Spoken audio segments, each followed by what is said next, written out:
Okay, hello everyone. Welcome back to my Starcraft 2 stream yet again. Today I'm going to do... Oh, probably should have my lights on. That would be really good, wouldn't it? Today I'm going to do a little intro, this time about actually Starcraft 2 for a change, instead of just random other stuff about my life. So hopefully you like Starcraft 2. What I'm going to talk about is the process that I, in particular, have been using to learn Starcraft 2. And kind of the pros and cons involved in it, and sort of just how weird I am and the weirdness of what I've been doing. So, basically, I played StarCraft 2 for a few weeks, probably I think starting in May or sometime around there. And what I wound up doing was early in June, I decided just kind of randomly, hey, I'm going to take the rest of the month off of laddering, and I won't play ladder games at all. That doesn't mean I'm going to stop playing StarCraft 2, but I'm just not going to ladder. Because I realized one of the reasons was my macro was incredibly lacking, and I realized a lot of that I could just work on against the computer, and I could get good at macro that way, and it had been drilled into my head again and again and again. Macro is number one. Macro is the most important thing to work on, period, no matter what. So I kind of decided that, you know what, I'm just going to work on macro, and I'm going to work on build orders, and I'm going to work on the things that in mechanics, and work on the things that I know are really critical and important, and I'm going to work on those in a way that I can do off the ladder and without that additional pressure where you kind of have that mind thing going on in your head where you're worried about winning. Even if you probably shouldn't be worried too much about it if your goal is to improve, because obviously losing is one of the best ways to learn. But I decided that I was going to do that, and I was also going to use that time to set up this live stream and get everything going in a good way that I could stream all my ladder games. So that was sort of what I decided to do, and I ended up doing that. I took the rest of June off, and I started this live stream on July 1st. So what was I doing during June and through the process when I first started learning to play StarCraft 2? Well, I was mostly playing AI games against the Blizzard AI. I was working on my build orders, and I was working on my macro, and I was working on my mechanics. And I played a lot of games against, when I was working on build orders or just straight up macro, a lot of times I would just put against very easy Blizzard AI and not even worry about attacking them or anything, and just kind of work directly on those things. Other times I would just put it on very difficult and just macro and deal with their kind of basic strange timing pushes that they do, and just kind of see how well I could macro. And later I would start to practice multitasking things. Like I figured out that often the Protoss very difficult AI would send just zealots to attack you on some maps, and they would do like a 2-gate zealot rush and stuff like that. So what I would do is I would get my stalkers out quickly, and I would practice kiting their zealots around, because they would just kind of attack you and just follow you around, and I would practice kiting them around with my stalkers while trying not to let my macro slip, and kind of work on my multitasking that way.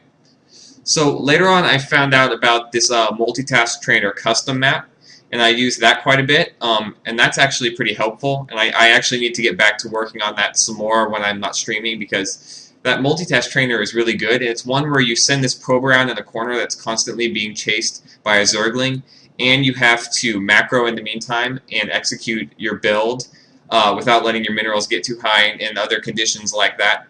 And you have a certain time limit where you have to destroy an enemy Terran's base, and you have to send a Warp Prism, or if you're Zerg or Terran, I guess like an Overlord or a Medevac, to go pick up this guy and rescue him. And it gets more times the harder difficulty you select. So it's really difficult. There's a lot of different things you have to balance in multitasking. I did manage to end up beating that on hard, but I've kind of let it slip a little bit, so I haven't been working on that as much lately. But that's something that I did a lot during that that month I took off, just kind of working on my general mechanics and doing macro while doing other things and making sure those don't slip. I did play some custom games, mostly against good folks from the Penny Arcade forums. So I wasn't entirely without human interaction, even though I wasn't playing on the ladder. There's obviously less pressure when you're playing a custom game. So that was really good, just to get some experience in that, and big thanks to Dolphier for giving me a lot of advice and practice. He's obviously really good. He's in Masters League, so he knows what he's doing, and he gave me a lot of good tips. Um, so I kind of wanted to talk about what the advantages and disadvantages of going this route were, and whether I would recommend it. So far, based on my experience. The advantages is well, the biggest one is obviously you have a low pressure environment where you can just kind of work on your macro and get your build orders down and work on that. And I still have such a long way to go on all that, but I did improve massively during this time at my macro and at my build order because I was focusing solely on that. And it was really a way to just kind of tunnel in and get really good at those specific and really important things. So those still slip quite a bit, but I'm a lot better than I used to be when I first started playing the game. And it's just a really good low-pressure way to work on that. And I would definitely recommend at least playing some against AI and at least just solely focusing on those things some, even if you just do it on the side of playing the ladder, just a few AI games each day, spend like 15 minutes or something like that working on it. It's really good. It helps you a lot.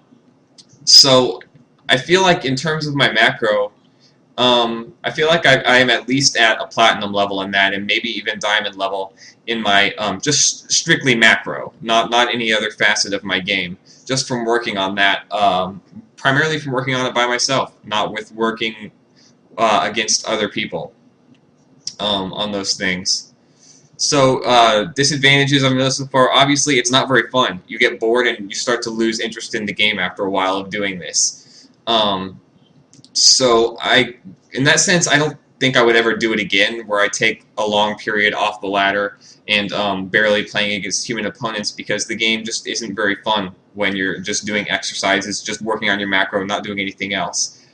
So in that sense, I wouldn't recommend it unless you have a very high tolerance for like kind of tedious exercises, tedious drills, and tasks like that. So yeah, I would say that would probably be the single biggest one. I stopped playing Starcraft 2 quite as much as I was as I got closer toward the end of June, and now I'm getting more interested again because, you know, lo and behold, I'm actually playing ladder games. Go figure, right? Another thing is that you don't really learn how to stay calm when you're playing against real people. Like, I have a lot of nerves right now when I'm laddering because I haven't been laddering in a while. And you don't kind of get used to the adrenaline and get adapted to it the way you probably would, at least some, if you were playing a lot of ladder games. So it makes things a lot harder in crisis management and in just executing all the things that you actually know how to do. If you take a long time off from doing those, you're just not used to it anymore. If you're not used to dealing with real people and to that stress. So that's kind of another big one.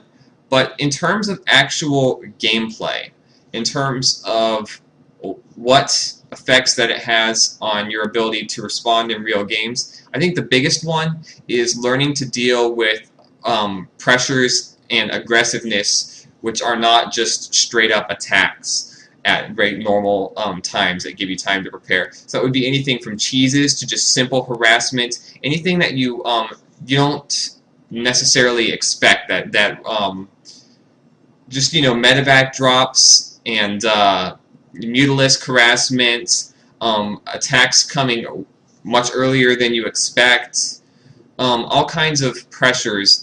You just, even little things like somebody decides to use their scouting drone as like a hero drone and to really try to like kill some of your probes or harass you with those. You don't really learn to deal with that very well, and